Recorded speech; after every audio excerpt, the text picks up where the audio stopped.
Welcome दोस्तों। आज हम पढ़ेंगे व्रत।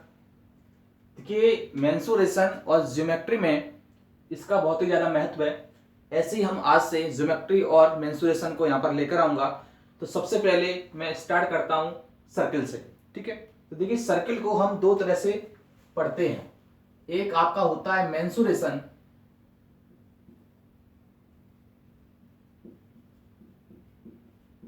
और एक आपका होता है ज्योमेट्री।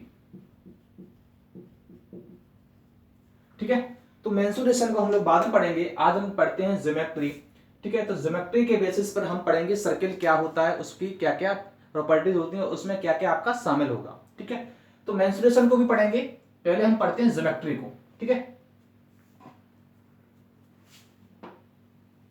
तो ज्योमेट्री से शुरुआत करता हूं मैं।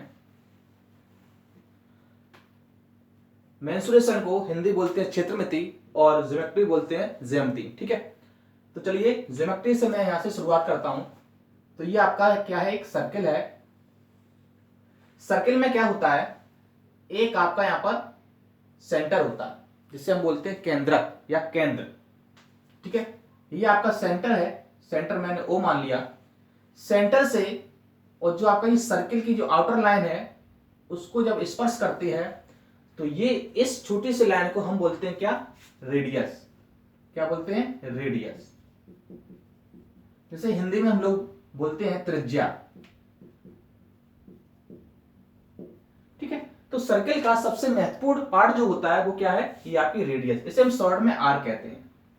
ठीक है, रेडियस इतना होता है, अगर इसको हम पूरा जॉइंट कर दें, जैसे इसको मैंने यहां से यहां तक जॉइंट कर दिया, तो ये पूरी जो आपकी लाइन होगी उसे क्या कहेंगे, डी। D means diameter. और डायमीटर को हम क्या बोलते हैं, व्यास। धीरे धीरे स्टेप बाय स्टेप समझेंगे। ठीक है, इसमें जो भी महत्वपूर्ण चीजें आएंगी मैं उसके सामने डिस्कस करूंगा आपके सामने। ठीक है, तो आपका हुआ रेडियस और आपका हुआ व्यास। ठीक है, अच्छा रेडियस को हम लोग आर कहते हैं और व्यास को क्या कहते हैं, डायमीटर मींस डी।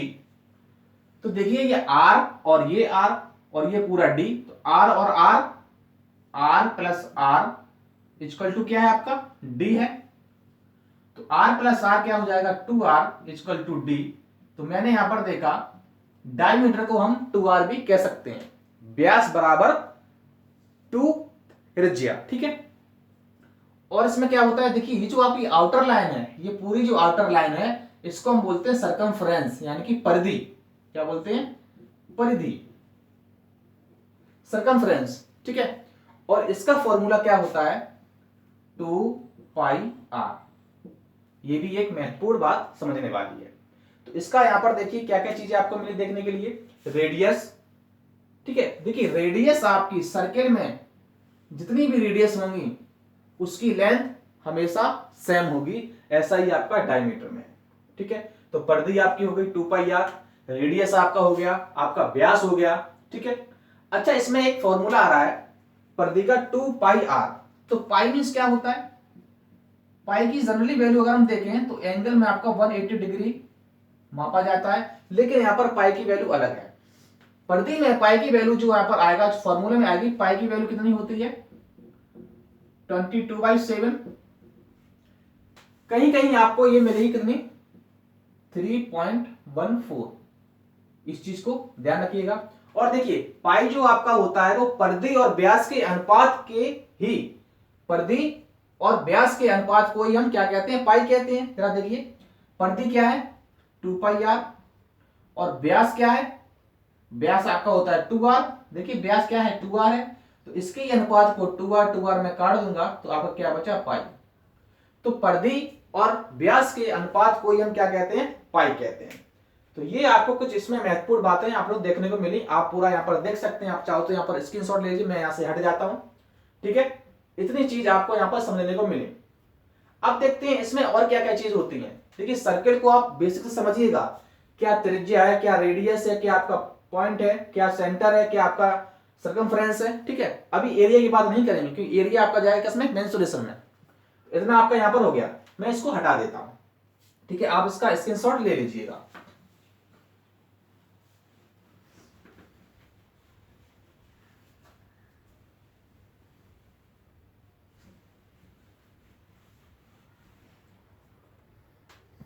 अब देखिए यहां पर कुछ इसकी बेसिक फैक्ट्स आपको मैं बताता हूं।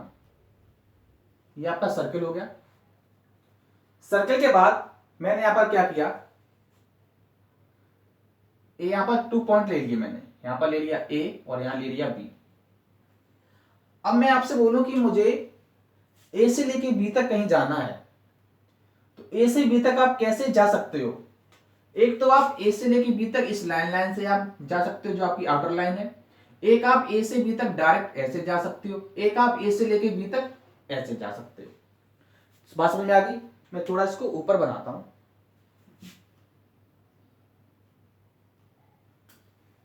इसको हटा दीजिए। ये आपका हो गया ए और ये आपका हो गया बी, इस टाइप से। ठीक है, अब जरा देखिए जो ए बी जो मैंने लाइन खींची हुई है, उस लाइन को हम क्या बोलेंगे? उस लाइन को हम क्या बोलेंगे? ए से बी तक गया, इस लाइन को बोलते हैं कॉर्ड। क्या बोलते हैं? कॉर्ड। इसको हिंदी में बोलते हैं हम लोग जीवा। लेकिन ए से बी तक भी तो जा सकता हूं मैं, ए से बी तक गया ना, तो ए से बी तक मैं जिस लाइन से गया उसे बोलते हैं क्या? आर्क, जिसे हिंदी में बोलते हैं चाप। ये भी कुछ इसमें महत्वपूर्ण बिंदु आपके सामने आई। ठीक है, अब हुआ क्या, जैसे ही मैंने इस पार्ट को बांटा, यहां पर आपका सेंटर था, जैसे ही मैंने इस पार्ट को बांटा, अब यहां पर देखिए इस सर्किल की 2 पार्ट हो गई, एक नीचे और एक आपका ऊपर। तो नीचे वाला जो भाग है उसको हम क्या बोलेंगे? माइनर आपका हो जाएगा। ठीक है, माइनर सेगमेंट, इसे मैं बोलूंगा माइनर सेगमेंट। अगर ये माइनर सेगमेंट हुआ तो ये आपका क्या हो जाएगा? Major segment. Major segment. ठीक है, माइनर सेगमेंट को हम हिंदी में कह सकते हैं लघु वृत्तखंड। लघु वृत्तखंड, और इसे हम लोग बोल सकते हैं दीर्घ वृत्तखंड। मैं यहां पर लिख भी देता हूं, दीर्घ वृत्तखंड। ठीक है, तो इतनी बातें आपको सामने निकल के आ गई। बात समझ में आ रही है? जरा देखिएगा, ये आपका डायमीटर होता है। डायमीटर सर्कल को इक्वल भाग में डिवाइड करता है। इससे ये नीचे है, लाइन नीचे है, तो ये वाला भाग आपका माइनर हो जाएगा और ऊपर वाला भाग आपका मेजर सेगमेंट हो जाएगा। इतनी बातें आपके सामने निकल के आ गई। मैं फिर से यहां पर हट जाता हूं, आप पूरा यहां पर देख सकते हैं। ठीक है, अब इसमें एक पार्ट और है, वो भी आपके सामने मैं डिस्कस करता हूं। इसको मैं साफ करता हूं। ठीक है, आप इसका स्क्रीनशॉट ले सकते हैं।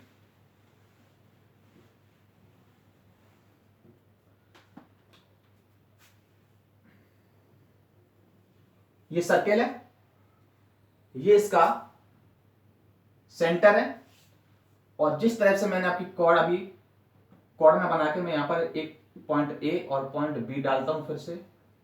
ठीक है, मैंने ये पॉइंट आपके सामने डाल दिया। उसके बाद मैंने क्या किया, इस पॉइंट को इस सेंटर से मिला दिया, इस पॉइंट को सेंटर से मिला दिया।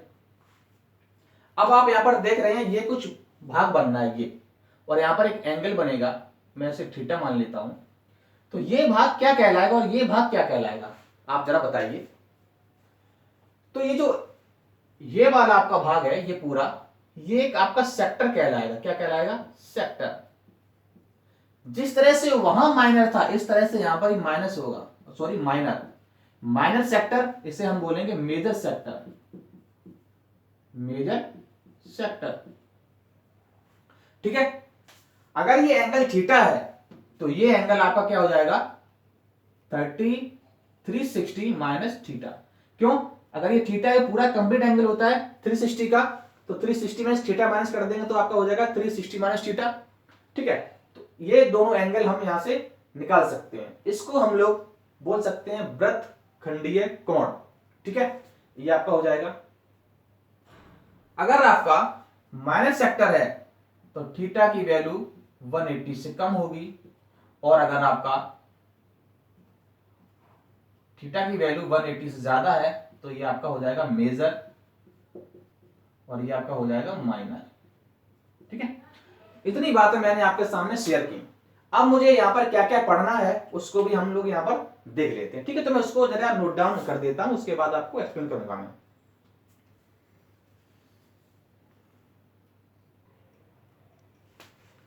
चलिए अगला बिंदु इसका और है, उसको भी हम लोग देख लेते हैं। मान लीजिए सर्किल है, ठीक है, आपने इसमें सेंटर पढ़ा, रेडियस पढ़ा, डायमीटर पढ़ा, क्वाड पढ़ा, सेक्टर पढ़ा, ठीक है। अब इसमें एक चीज और यहां पर निकल के आ रही है। मान लीजिए किसी सर्किल को एक लाइन नीचे टच करके निकलती है इस टाइप से, इस लाइन को हम लोग क्या बोलते हैं, इस लाइन को बोलते हैं टेंजेंट। टेंजेंट या इसे बोलते हैं स्पर्श रेखा, टेंजेंट लाइन या स्पर्श रेखा। अभी तो ये स्पर्श रेखा थी, एक रेखा क्या हुआ, ऐसे काट गई, एक रेखा ने पूरा सर्कल को काट दिया, तो इसे हम बोलते हैं इंटरसेक्टिंग लाइन, इंटरसेक्टिंग लाइन, ठीक है। तो ये आपका हो गया। तो ये तो ज्योमेट्री में कुछ महत्वपूर्ण बिंदु थे, आपने समझा ये होता क्या है। अब इसकी प्रॉपर्टी क्या होगी उसको हम अलग से पढ़ेंगे, लेकिन ये होता क्या है पहले आपको तो वो समझ में आना चाहिए, तो वो मैंने यहां पर क्लियर कर दिया। अब मुझे क्या क्या पढ़ना है, ज्योमेट्री में क्या क्या पढ़ना है उसको भी जरा यहां पर देख लेता हूं। तो फर्स्ट पॉइंट आपका है कॉर्ड प्रॉपर्टी। कॉर्ड प्रॉपर्टी, हम लोग कॉर्ड के बारे में पढ़ेंगे, ठीक है। कॉर्ड में क्या होता है, कितने टाइप्स के होते हैं, सेकंड। अच्छा एक चीज और है, मान लीजिए ये आपका सर्किल है, एक आपकी कॉर्ड, ये सेंटर है। कॉर्ड जैसे जैसे ऊपर बढ़ती जाएगी आपका कॉर्ड की लेंथ बढ़ती जाएगी, लेकिन जैसे ही वो सेंटर पर जाएगी, मींस जो डायमीटर होता है, तो डायमीटर को ही हम बोलते हैं लॉन्गेस्ट कॉर्ड, लॉन्गेस्ट कॉर्ड, ठीक है। Longest chord of a circle equal to diameter. आगे देखिए कॉर्ड प्रॉपर्टी आपका हो गया। फिर पढ़ेंगे arc, arc and angle property, angle property, ठीक है। थर्ड पॉइंट आपका क्या हो जाएगा, साइक्लिक, साइक्लिक क्वाड्रिलेटरल, क्वाड्रिलेटरल, ठीक है। इसे बोलते हैं चक्रीय चतुर्भुज, इसे बोलेंगे चक्रीय चतुर्भुज, ठीक है। इसे पढ़ेंगे। फोर्थ पढ़ेंगे टेंजेंट प्रॉपर्टी, टेंजेंट प्रॉपर्टी, इसके बारे में पढ़ेंगे। फिर आपका पढ़ेंगे इंटरसेक्टिंग कॉर्ड, इंटरसेक्टिंग कॉर्ड, ये आपका हो जाएगा, ठीक है। ठीक है दोस्तों, तो ये यहां तक आज इसी टॉपिक पर बात करेंगे हम लोग। तो कल इन प्रॉपर्टी को धीरे धीरे आगे पढ़ेंगे, उसके बाद इसके कुछ क्वेश्चंस होंगे वो भी पढ़ेंगे, ठीक है। All the best.